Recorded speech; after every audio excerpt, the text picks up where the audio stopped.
বিএনপির আগে কেউ সংস্কারের কথা বলে নাই। 7 বছর আগে দেশনেত্রী বেগম খালেদা জিয়া ভিশন 2030-র মাধ্যমে সংস্কার প্রস্তাব জাতির সামনে তুলে ধরেছে। জনাব তারেক রহমান আমাদের প্রিয় নেতা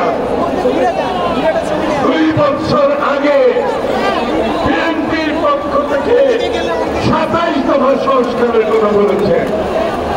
তারপরে শেখ হাসিনার বিরুদ্ধে আমরা যারা রাস্তায় আন্দোলন করেছি আমরা সবাই মিলে 31 দফা সংস্কারের কথা বলেছি। এখন যদি কেউ বলে ওই দিন গতকাল অথবা গত পরশু একটা স্টেটমেন্ট দেখলাম এখনো নাকি গুরুত্বপূর্ণ কিছু সংস্কারের বিষয়ে ঐক্যমত হয় নাই, আমি তাদেরকে পরিষ্কার ভাষায় বলছি, কান খুলে শুনুন। যদি গুরুত্বপূর্ণ বিষয়ে সংস্কারের বিষয়ে ঐক্যমত না হয়ে থাকে সেই সংস্কার করবে বাংলাদেশের জনগণ, আর কেউ সেই সংস্কার করতে পারবে না।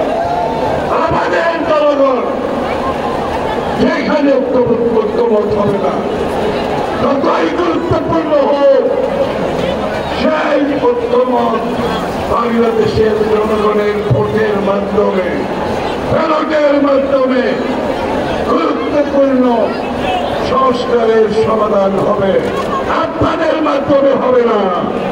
আপনারা কে এই সমস্ত স্টেটমেন্ট আর করবেন না।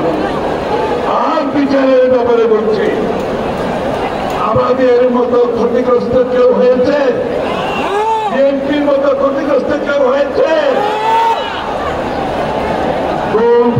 হত্যা মিথ্যা মামলা, চাকরি হারানো, ব্যবসা হারানো, পুলিশের হেফাজতে মৃত্যু,